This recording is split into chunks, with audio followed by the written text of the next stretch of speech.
राष्ट्रीय प्रवक्ता अनूप शर्मा मौजूद है।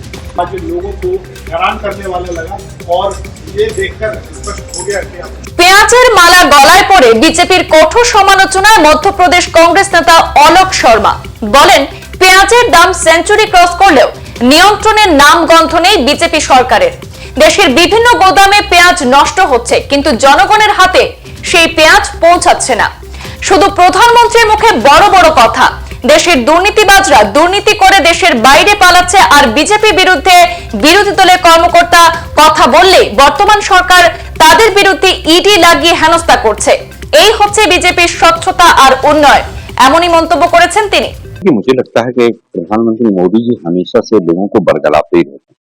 कभी तो कहते हैं कि उसके वो चेहरे पे वोट मत दो, उसके चेहरे पे मत वोट दो, मोदी जी के चेहरे पर वोट दो, और स्वयं 2014 के अगर अपने भाषण उठाकर देख लें तो उन्हें महसूस होगा अंदर से कि उन्होंने क्या क्या बोला था और क्या डिलीवर किया है, किस भविष्य की बात कर रहे हैं। 15 लाख रुपए अकाउंट में आएंगे, 100 स्मार्ट सिटी बनेंगी, बुलेट ट्रेन चलेगी, सबको 2022 तक मकान मिलेगा, 2022 तक किसान की आमदनी डबल हो जाएगी। मोदी साहब, अब ना लोग आपकी ये जो मन की बातें होती है ना, जो आप अपने मन की बातें ही करते हैं, इनसे ऊब चुके हैं। अब जनता आपसे पूछ रही है, 9.5 साल हो गए, आपने क्या किया देश में? प्रधानमंत्री सभाओं में स्कैम की बात भी कर रहे हैं। देखिए, मुझे लगता है कि ये वही पार्टी थी, वही प्रधानमंत्री हैं जो 2G पर घोटाले की बात करते थे। इनकी सरकार आई और 1 साल के अंदर सभी को क्लीन चिट मिल गई। हम तो मोदी जी से पूछना चाहते हैं, 2014 के बाद कितने भ्रष्टाचार के आपने मुद्दे उठाए, FIR की, और उसमें से क्या एक भी व्यक्ति को आप कन्विक्ट कर पाए? आपके मेहुल चौकसी और नीरव मोदी और विजय माल्या सब तो देश का को लूट कर भाग गए। आपने क्या कार्रवाई की उनके ऊपर? आपकी सरकार है, अगर कांग्रेस पार्टी ने कोई गलती की है तो क्या आपकी सरकार पकौड़े चल रही है? अभी तक एक्शन क्यों नहीं लिया आपने?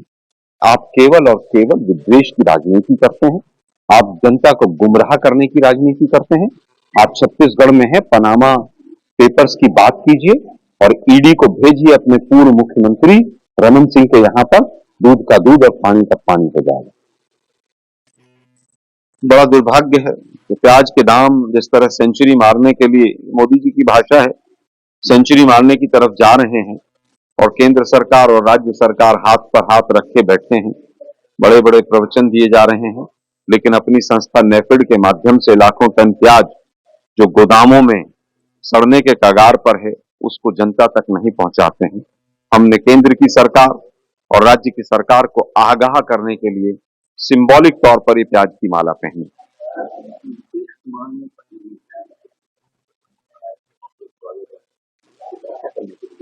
वर्तमान में 5 देखिए, मुझे लगता है गठबंधन लोकसभा चुनाव के लिए था और स्वाभाविक है कि 5 राज्यों के चुनाव भी हमारे लिए बहुत इंपॉर्टेंट है, उन पर ध्यान दिया जाना बहुत जरूरी है। और गठबंधन की तमाम बैठकें, चाहे वो मीडिया से संबंधित हो, चाहे लाइन से संबंधित हो, चल रही हैं। कहीं पर उनको ऐसा लगता है नीतीश जी बहुत वरिष्ठ और सुलझे हुए नेता हैं, अगर उनको कहीं लगता है और उसमें करने की आवश्यकता है तो हमें उनको सुझाव देने की आवश्यकता नहीं है। उन्होंने तो अलायंस में एक अग्रणी भूमिका निभाई है और अभी भी कोई उनकी तरफ से स्टेप होगा तो कांग्रेस पार्टी उसका स्वागत करेगी।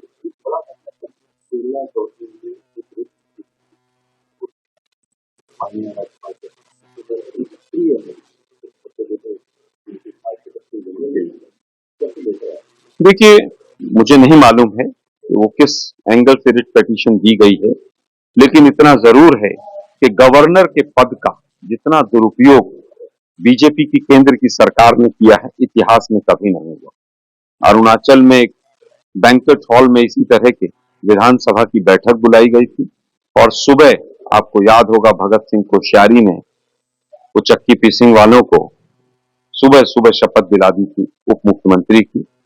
जिस तरह से गवर्नर के पद के ऊपर विवाद रहे, चाहे वो राजस्थान रहा हो, चाहे तमिलनाडु रहा हो, अरुणाचल रहा हो, महाराष्ट्र रहा हो, शायद ही कोई राज्य ऐसा रहा हो जहां पर गवर्नरों ने अपने पद को की गरिमा को कहीं ना कहीं ताक पर लगाते हुए, उसका सम्मान न करते हुए बीजेपी के एजेंट के तौर पर काम किया। और इसका एग्जाम्पल वेस्ट बंगाल का देखिए आप, और उन्हीं का इनाम शायद मिला हो कि पदोन्नति मिली।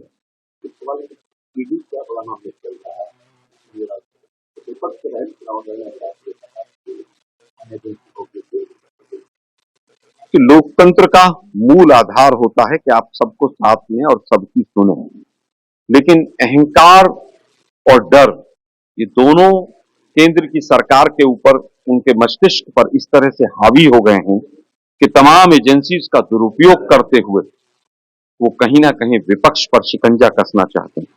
जो भी केंद्र की सरकार से और मोदी जी से सवाल पूछ लेगा, तो आपको याद होगा कि राहुल जी ने अभी कहा था कि राजा की जान जो है वो तोते में अटकी हुई।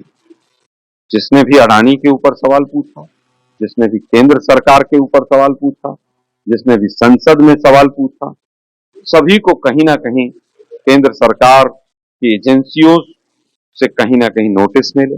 यहां तक कि किसान आंदोलन में इनकम टैक्स के नोटिस किसानों को भी मिले। उनके पास वॉशिंग मशीन है। डर, भय, दबाव की राजनीति केंद्र सरकार कर रही है। अगर उनके पास तथ्य हैं तो हम चैलेंज करते हैं। रविशंकर प्रसाद जी को भी चैलेंज करता हूं मैं इस माध्यम से, आज आप ही के शहर में है वो। एक भी केस बताइए, एक भी एफआईआर बताइए जो 2014 के बाद मोदी सरकार ने एफआईआर की हो और उसमें एक भी व्यक्ति कन्विक्ट हो गया। उस एफआईआर का रविशंकर प्रसाद साहब हवाई जहाज में उड़ने से पहले नाम बता के जाइए।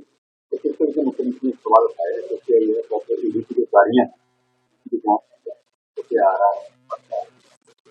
अगर उन्होंने जांच की बात की है तो हम जरूर कहेंगे कि चुनाव आयोग उसकी जांच करे। आज ही ईडी के एक अधिकारी को राजस्थान में 15 लाख रुपए रिश्वत लेते हुए वहां की एसीबी ने रंगे हाथों कुछ घंटे पहले पकड़ा। ईडी जिसके डायरेक्टर स्वयं सुप्रीम कोर्ट ने कहा हो कि उनकी नियुक्ति जो है वो असंवैधानिक है, इलीगल है, गैर कानूनी है, उस ईडी पर क्या कोई भरोसा करेगा जो सीधे तौर पर वित्त मंत्रालय को रिपोर्ट करती है। जब सीबीआई के कार्यालय को रात को 2 बजे जाकर दिल्ली पुलिस घेर सकती है, सीबीआई के डायरेक्टर की पेंशन रुक सकती है, आप सोच सकते हैं कि जांच एजेंसियां किस तरह से कठपुतली के तौर पर काम कर रही हैं। इसका उत्तर तो केजरीवाल जी बेहतर दे सकते हैं, लेकिन इतना जरूर कहेंगे कि अगर शराब घोटाले में कोई तथ्य हैं तो न्यायालय के सामने रखे जाएं, दूध का दूध और पानी का पानी हो। हम फिर मांग करेंगे शराब घोटाले में दूध का दूध और पानी का पानी। সংবাদ এই পর্যন্তই, ফিরছি পরবর্তী অন্যান্য আপডেট নিয়ে। ধন্যবাদ।